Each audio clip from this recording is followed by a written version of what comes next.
Yeah, it's a bit of a challenging week for us as a football family, and just out of respect to the individuals that are involved on our staff, won't divulge any information at this time. But very, very, very challenging week, internally for us. And the theme of the week for us going into that was family. I wanted to see a team, a program, coaches, players, everybody involved to truly do everything that they could for each other. And I felt like that was an area that was holding us back, just working through the maturity of young players playing that want to give their opportunities, want to get, their catches, their rushes. And, I said, as soon as this team is capable of playing for one another all the time, just wait and see what happens. That was the challenge last night in our team meeting, and that was really the challenge all week. And what I really liked about tonight was that I feel like that our players and our coaches, really played and coached for one another and had each other's back in every situation. And we put together a much more complete performance, and we're going to go back to the tape and see more opportunities to score more points, and probably 3 to 5 plays defensively that could have been very productive, in stopping them from getting explosive plays. But what I'll say is after watching Charlotte's team, particularly their defense against Marshall, I was very impressed with with Charlotte's defense that played very, very well against Marshall. So this was not an expected outcome for us to be able to have our most explosive offensive display of the season. This was really a breakthrough on behalf of several players, and I really I tip my hat to a guy that hasn't gotten a lot of at-bats, not a lot of chances. And Kylan Towner, to me, really kind of set this thing, on a different level by opening up that first real big explosive play that we were looking for and eluding, and we were chasing, and they had been so elusive. So that was great to see. So very proud of our team, and now we got a short week. We got to get back to work tomorrow. Got to sleep fast, and we got a big challenge coming up. We got to play better on the road. We've seen that, have not played well on the road whatsoever, and that's on me to find ways to get this team to play better on the road. So with that, I'll open up for questions. Yeah, Mike. Obviously, Mike's stats speak for themselves, but I just asked Kyle if Mike improved 15 different receivers block passes, and that might not be a school record, but besides the completions and the scores, do you like the way, is that encouraging how that ball is distributed? It is, yeah, and part of it, we went back and looked at our statistics, and some of our issues, we're looking back at the production, and we went back and looked at the players, the targets, the explosive plays. And what I found is that there were guys that are explosive athletes that had not been targeted and hadn't been put in that situation. Whose fault is that? It's mine. I got to give guys chances that are explosive players, put them in those positions, and I think Coach Adams did a really good job of putting, in particularly in the game, did a great job of calling the plays that allowed some of our new faces that have explosive abilities to make those plays. But I give all the credit to Coach Adams. He had a great game plan and called a great game.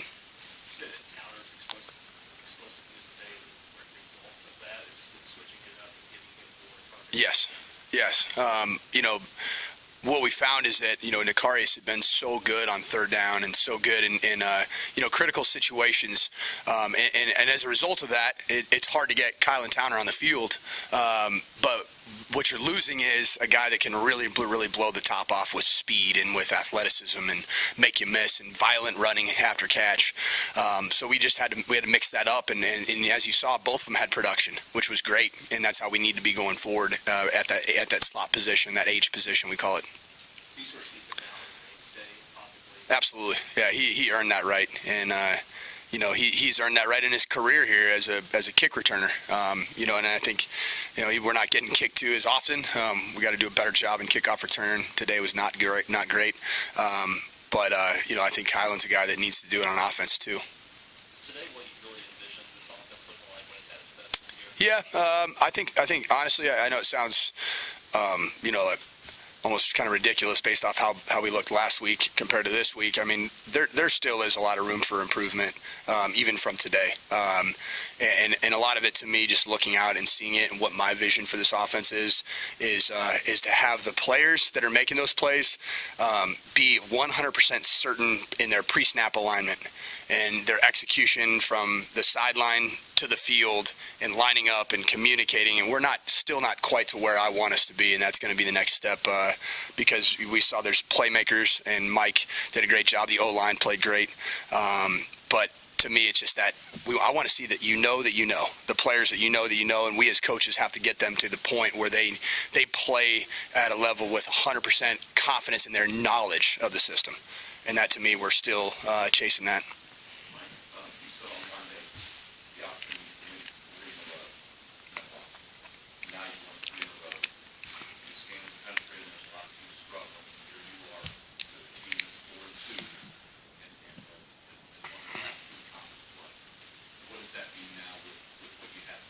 Well, I think for us, we've seen that we've learned to win in different ways, which is great. It's good that we've won in a game that we're heavily favored against an FCS team that came in with everything they had, and we didn't play at the best of our abilities and didn't put them away, but we found a way to close the game out. We learned to win in a game against Ball State where we really had a chance to put them away maybe in the third quarter. Didn't do it. Allowed them to hang around. They come back, storm back, and fourth quarter's a true, back and forth affair.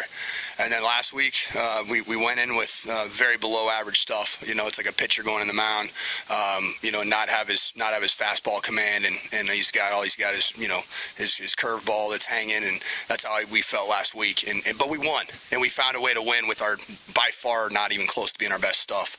And then this week we came out and asserted our will on an opponent, and did so for 4 quarters. Didn't play our best football, but we did it for 4 quarters, enough to be able to win, by a substantial margin. So those are really 4 different types of victories. I want them all to be however we need to get them, because we need to play better football on the road. We played bad offensively on the road. I mean, I'm talking horrific. We have got to play better offensively on the road, and we'll do everything in practice to create that. Coach, you got back. Seems like he's pretty close to full health. What does he mean? Quinn was really good today. What I wanted to see from Quinn is whatever opportunities you get, if there are a ton of them, if there are just a few of them, maximize those opportunities and have fun doing so, and always stay engaged and be ready. Just the maturity of him from a couple weeks ago to now has been a positive growth, and we got to continue that. But he means a lot because he is dynamic, he is explosive, he's a violent cutter. I mean, when he cuts and gets up in the line of scrimmage, it happens quickly. It's not a patient. And the other thing I thought is Furby looked really good. That was a positive to see. He got back to getting, you could see he was getting confident in making cuts again. So that's all really good for us going into the stretch run now. We are going to have some health issues, I think, coming out of this game, and we'll find out a little bit more. But our thoughts and prayers are with Evan Sainer right now. Inconclusive right now what we do know, but most likely we're going to have some guys step up. Which we've seen already at that position. But yeah, our depth is being tested a little bit. It looked like it, yeah. Looked like it was either, a knee or an ankle from what I saw. I guess Joe Brown might have some precaution today. Yeah. So Joe Brown, just precautionary deal from last week's game at UTEP. Was Lucky hurt today, or just didn't game at all? Yeah. He didn't suit up today. Yep. Can you address you guys came out in a rhythm right away from the huddle, and you guys started with that. Did that work exactly the way you wanted? It did. We went back and looked at what we had been successful at, and our tempo has been really good for us, which is kind of rare. Sometimes in a tempo-based offense, it takes maybe a year to get 2 years to get your fast tempo really instilled, and it just matches the personality of our players. Matches the personality of me too. I like to run around with my hair on fire, and that's what our players are like too. So it does match us better.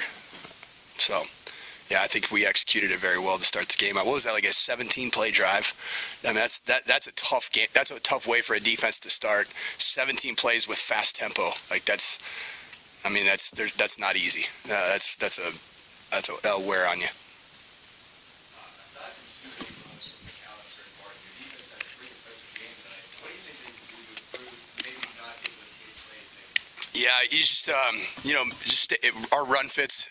That's always the thing, and our run fits always have to be on point. And like Coach White always says, offensively, a fatal mistake, might be a drop pass, or it might be a loss. It'd be go from 1st and 10 to 2nd and 10. A fatal mistake defensively, getting out of your run fit is 90 yards, and a touchdown. And so it just puts the onus on them to just know that they always have to be in the right fits, and they've done such a great job of it. There's really about 3 snaps, I think, defensively, that I know that Coach White wants to have back, and that the defensive players want to have back, just to be in great position to make those plays. Because outside of that, I think we're in really good position to play a dominant game defensively. Yep. Thank you, guys.